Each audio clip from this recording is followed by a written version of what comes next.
It's Maya, and I'm here today with my promised review of the Pretty Little Liars first episode. Let me start off by saying I'm sorry for the crappy quality and stuff. I didn't feel like setting it up. I just want to just say real quick, that episode was just amazing. An amazing start. I'm so hyped up for this season. I'm so happy they didn't drag out the whole girls in the A layer thing, because that was getting on my nerves. But okay, so great episode. Great episode. So I'm just gonna basically say some highlights from the episode. I'm not gonna go through point by point to review the episode. I'm gonna tell you guys some of the things that I'm seeing in the preview that I'm so happy is finally happening. I'm sorry for the cameras, okay, you guys probably hate that. Shaky camera quality. I'm holding this up, and maybe I should put it on something. Can you see me? Wait. Okay. Okay. Yeah, you can see me all right. Okay. So, let's start off with the beginning of the episode and just some points that I want to... Honestly, I'm not going to review point by point, so I don't know when this happened. Okay. I loved that okay. One thing I was confused about the time jump. If they were in there for a month, how are they outside for a month without food or water? I'm just saying. But I loved the beginning with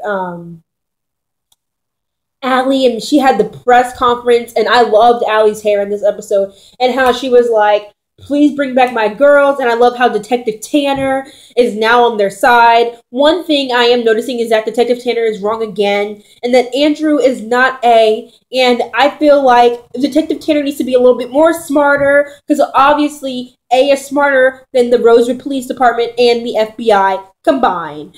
I feel like if A can frame these 4 girls for murder, then A is also capable of... Sorry, I'm just looking at something. Sorry.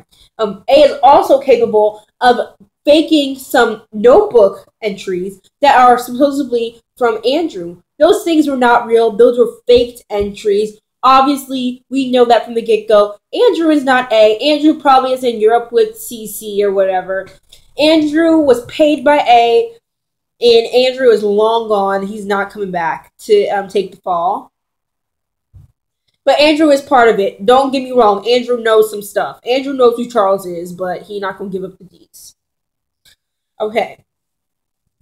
Another thing that I loved is how Caleb and Ezra and Toby were on the hunt to find the girls. And I can't wait till the next episode so we can see how this month-long separation has affected the parents. I really want to see how the parents have taken it, because imagine being kidnapped for a month, and imagine Sarah Harvey's parents. We need to find this person, and we need to take them down. Another thing that I loved is that Spencer in this episode Spencer is slowly becoming... Actually, Spencer might be my favorite character. It's Allie, then Spencer. I love Spencer. Spencer is just...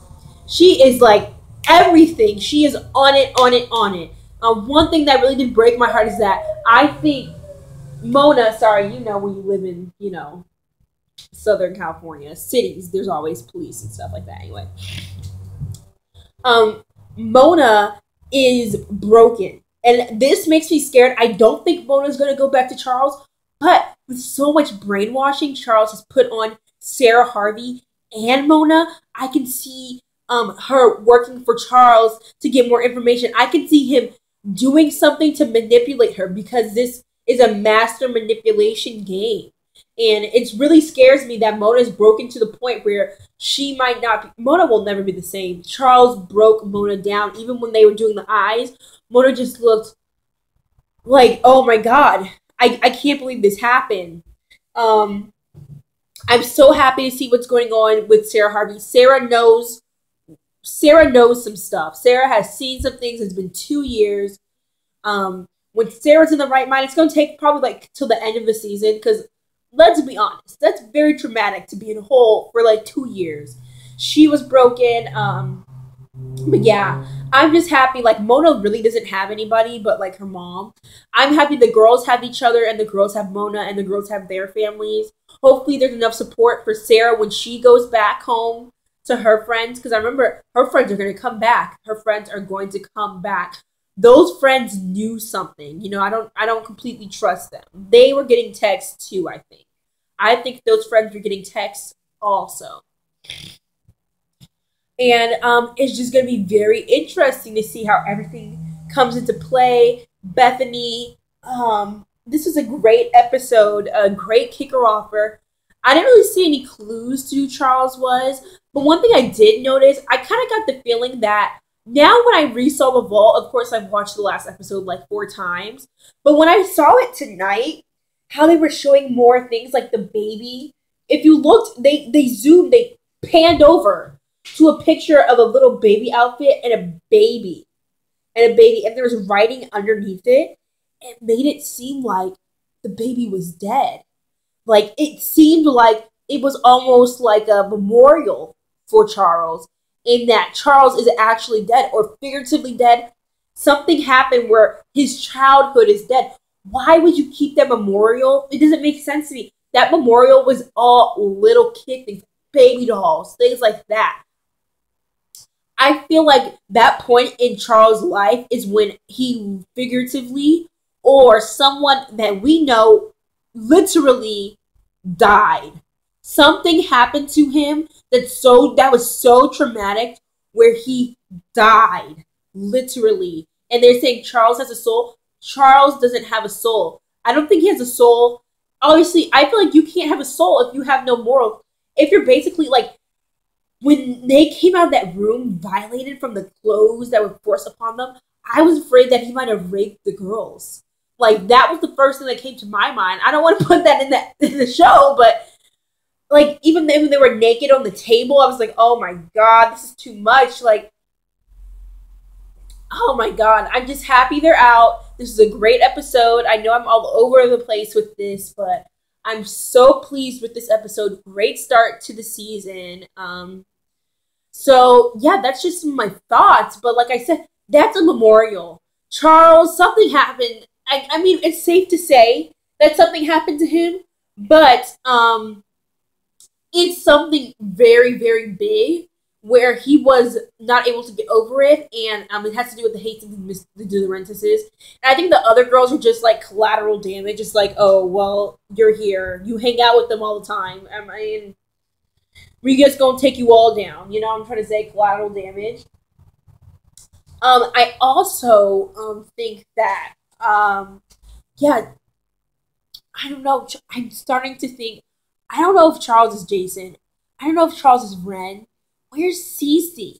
Like, these are the 3 people in my mind that I'm like, where's Cece? Where is Cece? Where is Cece? Where is Ren?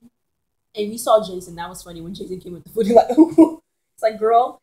And like, I guess like A was so like how easily it was for him to get into the house, and like he had access to all their homes. It doesn't make sense. I feel like A is somebody very, very, very, very, very close to the girls.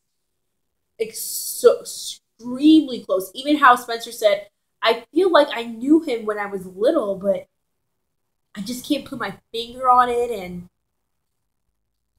it's someone super close to them. I don't know if it's a cousin.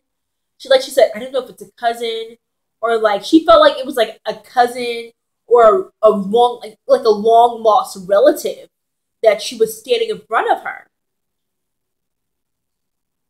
Yeah, and I don't know, maybe Charles does have a soul, because he picked his belongings, his memories over Allie. So that vault it means something tremendous to him. And I feel like if he lost that, he would, I don't know. They should have let it burn. I would have let the vault burn. And I would have took some things from the vault. Yo, and use that like against him. Like, I want to find out, like, we're gonna find you. So, like I said, great episode. Hopefully when they get back, they're gonna be traumatized for like an episode or two. But as soon as the traumatization is over, this is what they need to do. Like Allie said, I saw the preview. Allie turned to her dad. She's like, who's Charles De Laurentiis? He's like, what? Like, how do you know? She's like, not what, but who? Like, you're going to give me these answers. I'm asking Jason, do you know who Charles is, Jason? Who is Charles De Laurentiis? We're getting answers, you guys. Like, these girls need to be on it. I'm not leaving for college until I get these answers that I need for my life. We're going to find out who this monster is. Like, yes, so thank you so much for watching. Tell me what you thought about the episode in the comments down below. Sorry for like the okay quality. I'm just shooting this right from my phone, like right now. So like this is my reaction. So thank you so much for watching, you guys. Let me pick up the camera. Thank you so much for watching. I really do appreciate it. And if you like this video, that's great. If you don't, then I don't really care. Give it a thumbs up. Tell me what you think if you want to. And just thanks.